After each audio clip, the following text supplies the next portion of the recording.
Hi, my name is Michele D'Aprix.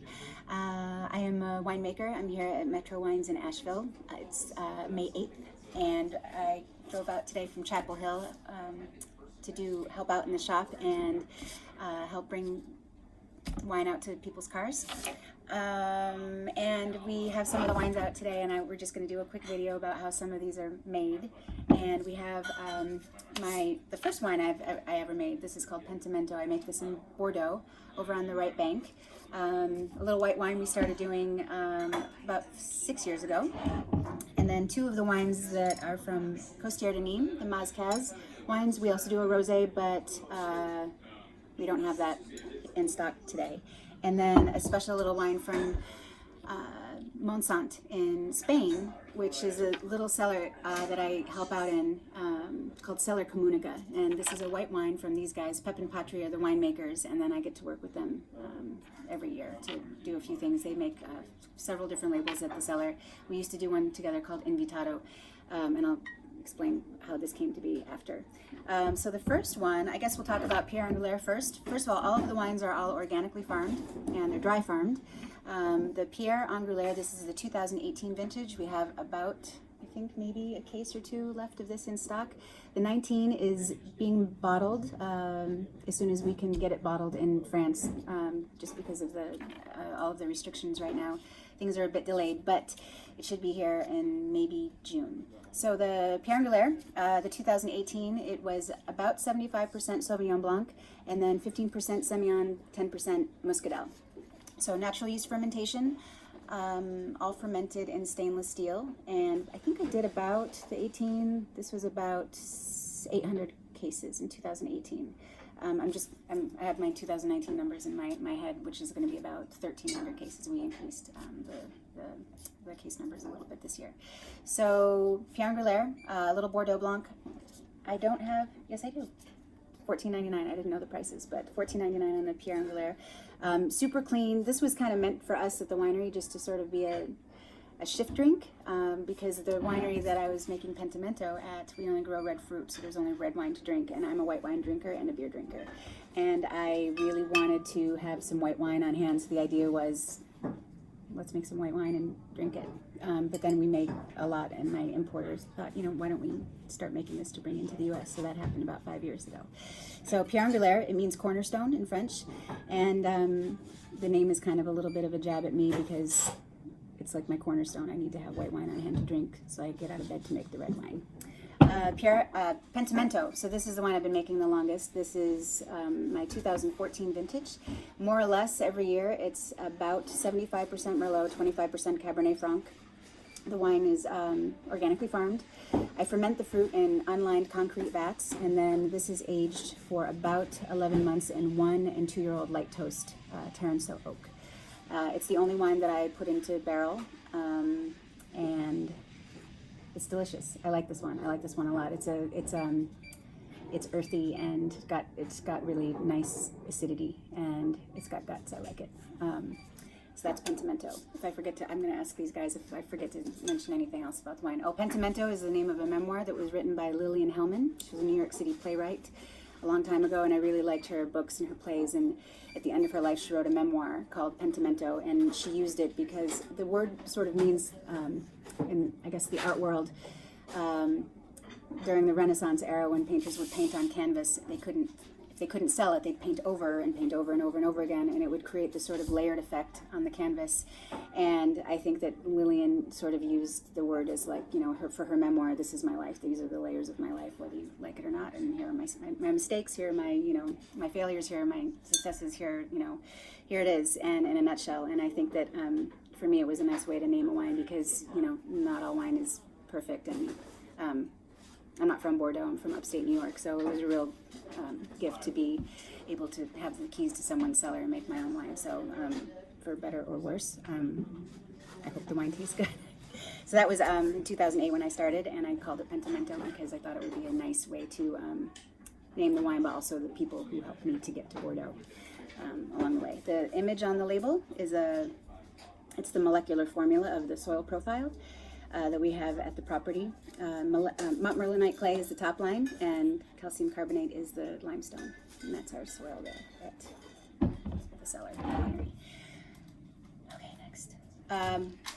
Mazcaz. So these wines are from Costières de Nîmes, and Nîmes is a really beautiful place. It's at the very bottom of the Rhone Valley, right on the Mediterranean coast. And I originally just wanted to go to Nîmes because I wanted to make rosé, and arguably I think the best rosés are from that area of France. And Provence, everyone's heard of Provence. A lot of people haven't heard of Costières de Nîmes. It's right there.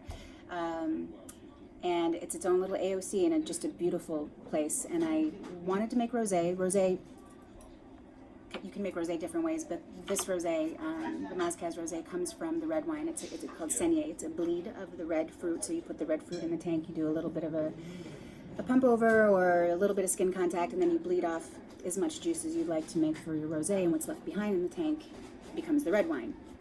That was the idea, but then the whites down there are so great that we started doing that too.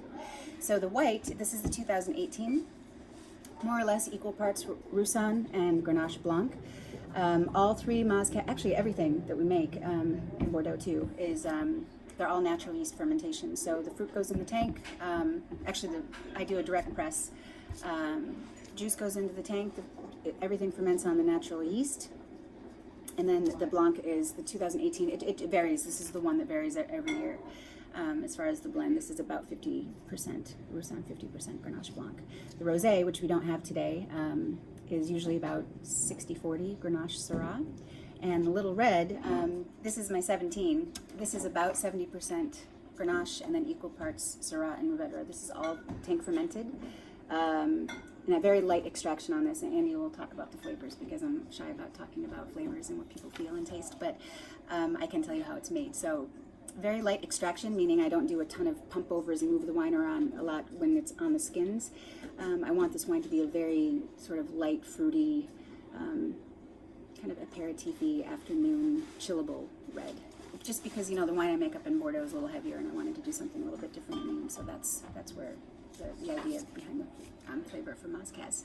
So this is the 17. The Mazcaz wines are $15.99. I don't know if I'm supposed to talk about prices. I have no idea. And then lastly, we have the La Pua from Cellar Comunica. These guys are awesome. Montsant is just about an hour and a half west along the coast from Barcelona. So Mediterranean. It's right, Montsant and Priorat kind of hug each other as far as the DOs. And I met Pep and Patri in 2011 in New York City. They're two winemakers at the cellar. My importer also imports their wine. And they asked what time I start harvesting in Bordeaux, and they said, well, if you have some time, do you want to come down and make a wine with us? So I did, and every year since I work in their cellar before I head up to do the harvests in France. So we were making a wine called Invitado. It was 100% Marcellan, and they had 5 rows in the vineyard of just Marcellan. And in 2016, they decided to graft Grenache Gris, Grey Grenache, and Grenache Blanc over the Marcellan rootstocks, or the rootstocks that had Marcellan.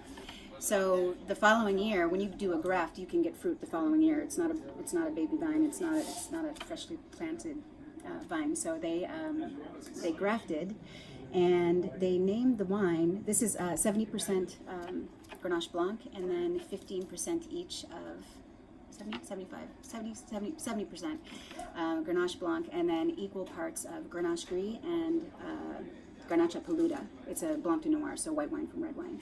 So it's white wine, all done in stainless steel. They do a little bit of skin contact, and then they press with the skins, with the stems.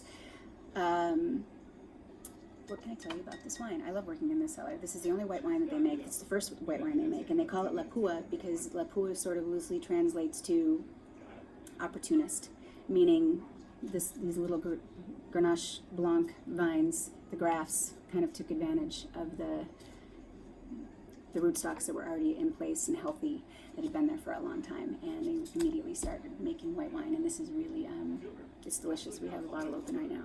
I think we're supposed to be spitting it out, but we're all drinking it. So this is the 2018 La Pua. La Pua, Cellar Comunica. I'm very proud of this wine. I love working with these guys. So, and that's 27. And this is out too. I think this is running out of stock. Maybe they have about a case left, and then the 2019 should be here shortly. So that is the lineup.